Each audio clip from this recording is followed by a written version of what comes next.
pagi ini kontekstual PP reading sampai 2 Tawarikh pasal 9. Ketika Ratu Negeri Seba mendengar kabar tentang Salomo, maka dengan pasukan pengiring yang sangat besar dan dengan unta-unta yang membawa rempah-rempah, banyak emas dan batu permata yang mahal-mahal, datanglah ia ke Yerusalem hendak menguji Salomo dengan teka-teki. Setelah ia sampai kepada Salomo, dipercakapkannya lah segala yang ada dalam hatinya dengan dia. Dan Salomo menjawab segala pertanyaan ratu itu. Bagi Salomo tidak ada yang tersembunyi yang tidak dapat dijawabnya untuk ratu itu. Ketika Ratu Negeri Sheba melihat hikmat Salomo dan rumah yang telah didirikannya, makanan di mejanya, cara duduk pegawai-pegawainya, cara pelayan-pelayannya melayani dan berpakaian, juru-juru minumannya dan pakaian mereka, dan korban bakaran yang biasa dipersembahkannya di rumah Tuhan, maka tercenganglah ratu itu. Dan ia berkata kepada raja, "Benar juga kabar yang kudengar di negeriku tentang engkau dan tentang hikmatmu. Tetapi aku tidak percaya perkataan-perkataan mereka sampai aku datang dan melihatnya dengan mataku sendiri. Sungguh, setengah dari hikmatmu yang besar itu belum diberitahukan kepadaku. Engkau melebihi kabar yang kudengar. Berbahagialah orang-orangmu dan berbahagialah para pegawaimu ini yang selalu melayani engkau dan menyaksikan hikmatmu. Terpujilah Tuhan Allahmu yang telah berkenan kepadamu sedemikian hingga ia mendudukkan engkau di atas tahtanya sebagai raja untuk Tuhan Allahmu. Karena Allahmu mengasihi orang Israel, maka ia menetapkan mereka untuk selama-lamanya dan menjadikan engkau raja atas mereka untuk melakukan keadilan dan kebenaran." Lalu diberikan raja 120 talenta emas dan sangat banyak rempah-rempah dan batu permata yang mahal-mahal. Tidak pernah lagi ada rempah-rempah seperti yang diberikan Ratu Negeri Sheba kepada Raja Salomo itu. Lagi pula hamba-hamba Huram dan hamba-hamba Salomo yang membawa emas dari Ofir membawa juga kayu cendana dan batu permata yang mahal-mahal. Raja mengerjakan kayu cendana itu menjadi tangga-tangga untuk rumah Tuhan dan istana raja, dan juga menjadi kecapi dan gambus untuk para penyanyi. Hal seperti itu tidak pernah kelihatan sebelumnya di tanah Yehuda. Raja Salomo memberikan kepada Ratu Negeri Sheba segala yang dikehendakinya dan yang diminta melebihi yang dibawa ratu itu untuk raja. Lalu ratu itu berangkat pulang ke negeri bersama-sama dengan pegawai-pegawainya. Adapun berat emas yang dibawa kepada Salomo dalam 1 tahun ialah seberat 666 talenta. Belum terhitung yang dibawa oleh saudagar-saudagar dan pedagang-pedagang. Juga semua raja Arab dan bupati-bupati di negeri itu membawa emas dan perak kepada Salomo. Raja Salomo membuat 200 perisai besar dari emas tempaan, 600 shikal emas tempaan dipakainya untuk setiap perisai besar. Ia membuat juga 300 perisai kecil dari emas tempaan, 300 shikal emas dipakainya untuk setiap perisai kecil. Lalu raja menaruh semuanya itu di dalam gedung hutan Libanon. Juga raja membuat tahta besar dari gading yang disalutnya dengan emas murni. Tahta itu 6 tingkatnya dan tumpuan kakinya dari emas yang dipautkan pada tahta itu, dan pada kedua sisi tempat duduk ada kelek-kelek. Di samping kelek-kelek itu berdiri 2 singa, sedang 12 singa berdiri di atas ke-6 tingkat itu sebelah menyebelah. Belum pernah diperbuat yang demikian bagi sesuatu kerajaan. Segala perkakas minuman Raja Salomo dari emas dan segala barang di gedung hutan Libanon itu dari emas murni, perak tidak dianggap berharga pada zaman Salomo.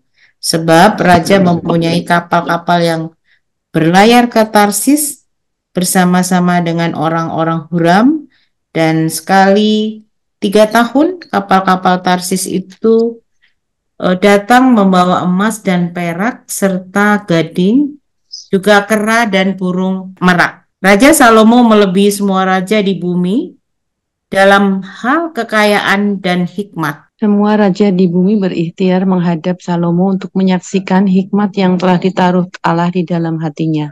Mereka datang masing-masing membawa persembahannya, yakni barang-barang perak dan barang-barang emas, pakaian, senjata, rempah-rempah, kuda dan bagal, dan begitulah tahun demi tahun. Salomo mempunyai juga 4.000 kandang untuk kuda-kudanya dan kereta-keretanya, dan 12.000 orang berkuda yang ditempatkan dalam kota-kota kereta dan dekat raja di Yerusalem.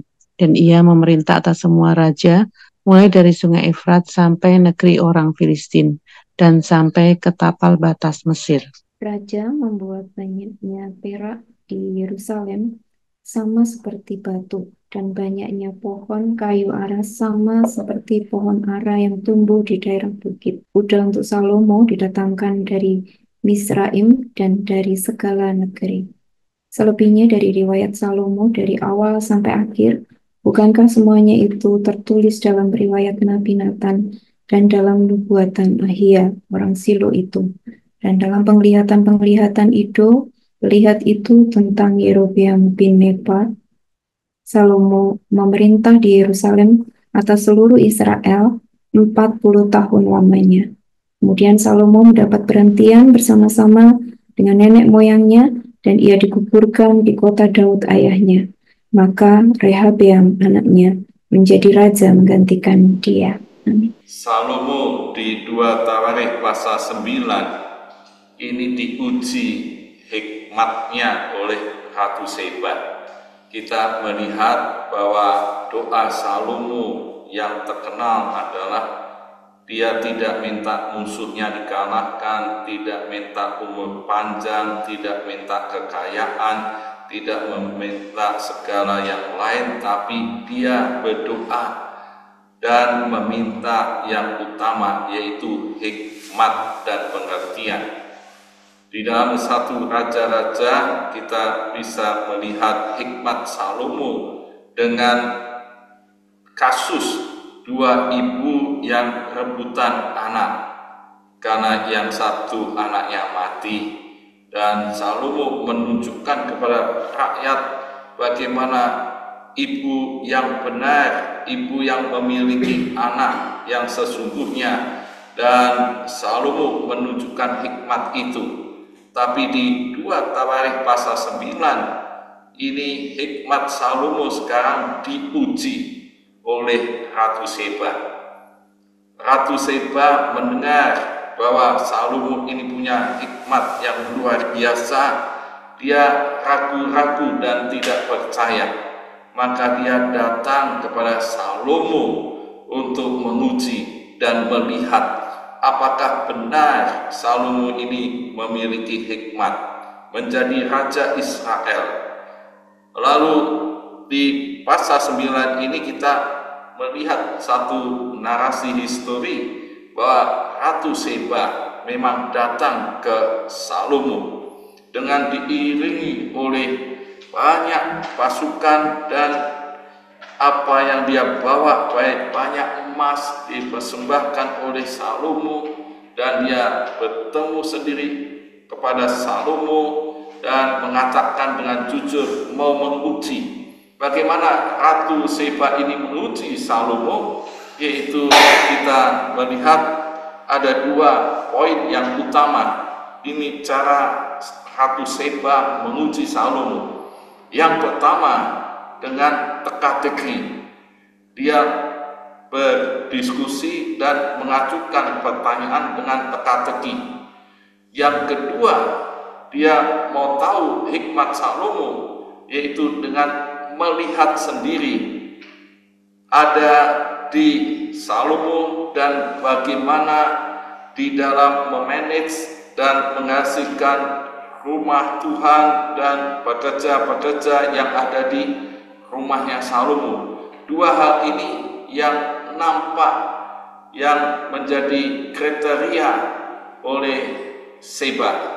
Dan ternyata pada waktu mengajukan teka-teki dijawab Salomo semuanya. Dan di ayat yang kedua ini kita bisa melihat bahwa dan Salomo menjawab segala pertanyaan ratu itu. Bagi Salomo tidak ada yang tersembunyi dan tidak ada yang tidak dapat dijawab. Jadi semua teka-teki itu dijawab oleh Salomo, sehingga Ratu Seba ini kagum.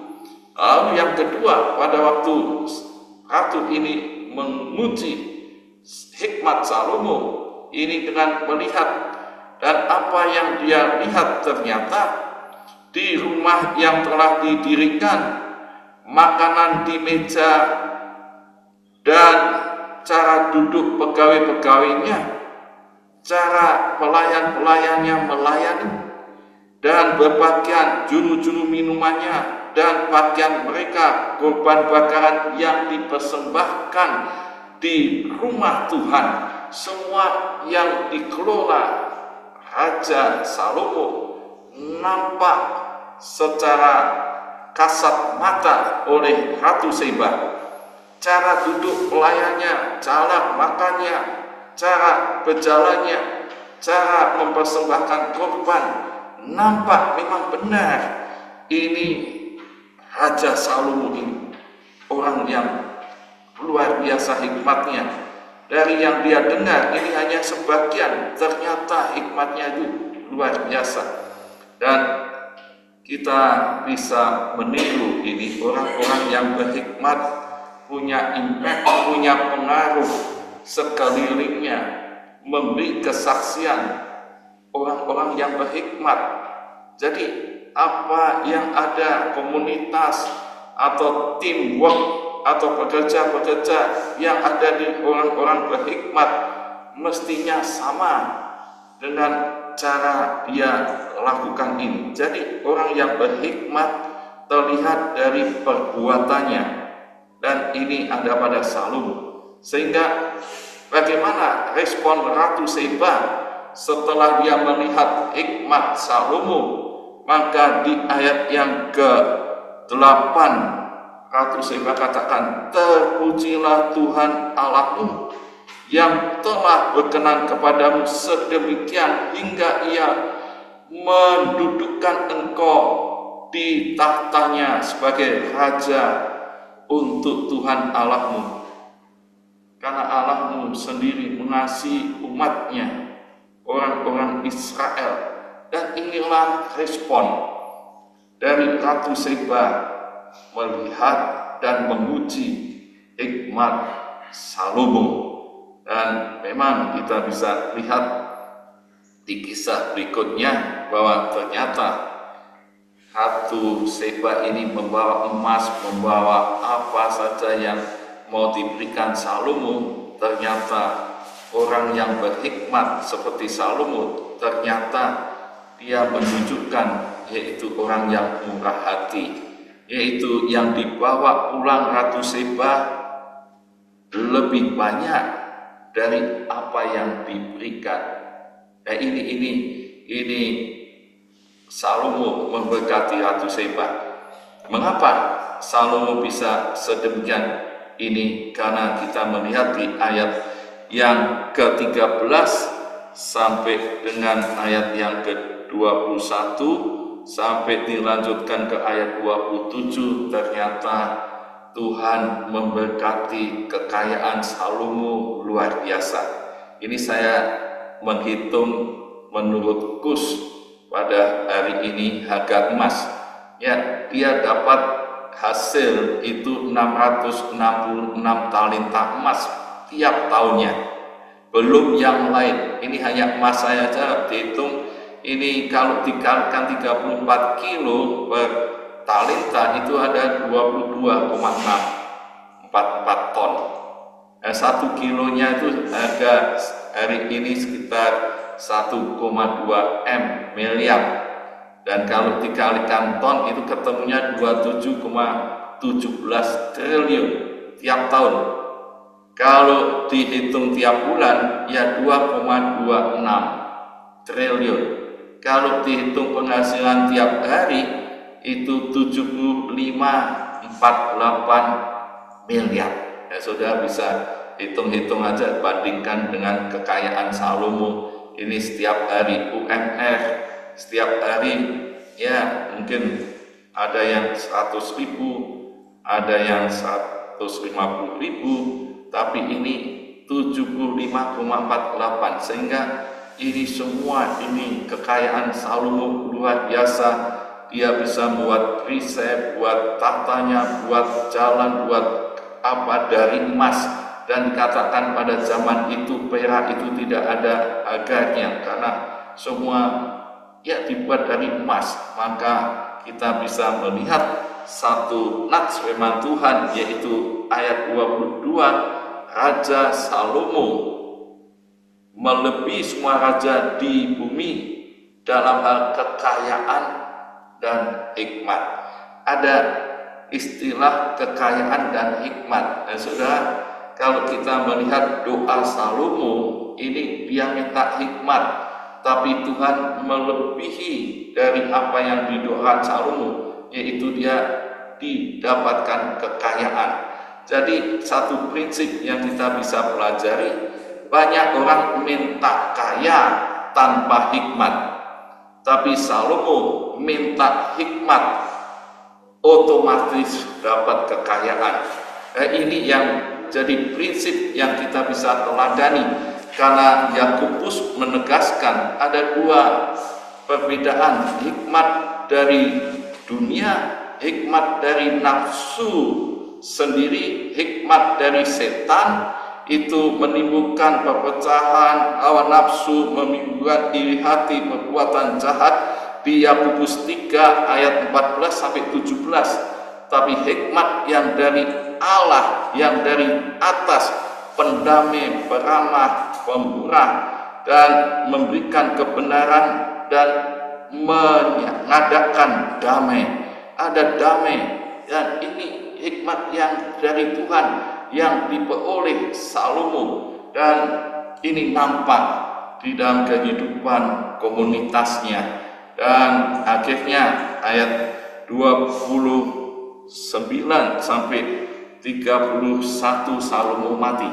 Nah, kalau lihat Salomo mati di 1 Raja-Raja pasal 11, sebelum Salomo mati ada kasus, yaitu Salomo berzina dengan ilah-ilah lain, yaitu dewa Kamos, Astorat, dan ini karena istri-istrinya yang menyondongkan hatinya, sehingga Salomo tidak sepenuh hati mengikut Tuhan, tapi ditawari ini tidak tampak.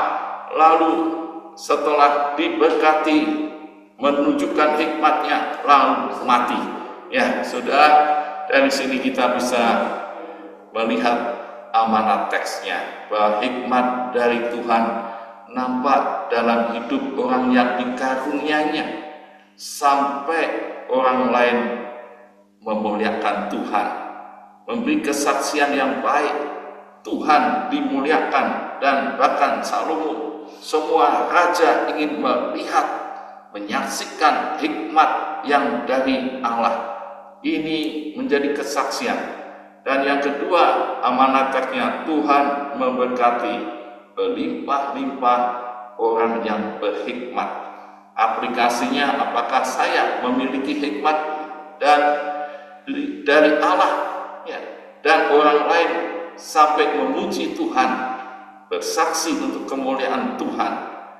Yang kedua, apakah saya yakin Tuhan memberkati berlimpah-limpah?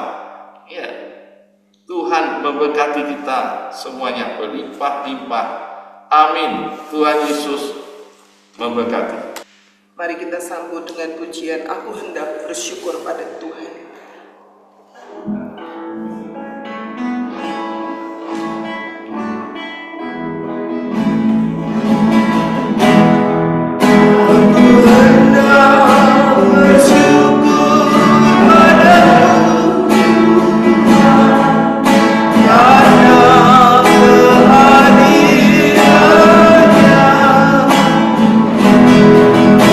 Bermasmur bagi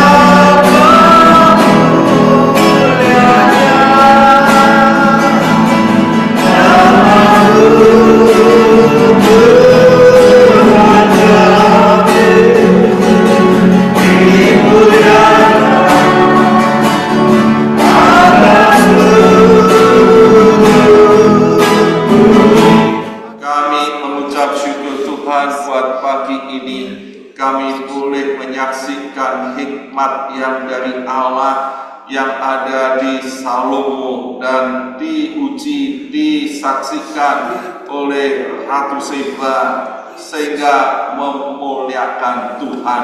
Biarlah Tuhan penuhkan kami dengan segala hikmat yang dari surga, yang dari Allah, supaya kami boleh bersaksi dan hidup yang memuliakan Tuhan. Nama Tuhan dimuliakan, dan hari ini biarlah Tuhan memberkati semuanya dengan berlimpah-limpah seperti Tuhan sudah memberkati Salomo dan menjadi berkat dan kesaksian banyak orang. Nama Yesus dimuliakan, Tuhan menyertai dan terus menjaga supaya hidup kami sehat tanpa kesakitan, tetap semangat bagi kemuliaan Tuhan. Terima kasih Tuhan, di dalam nama Tuhan Yesus.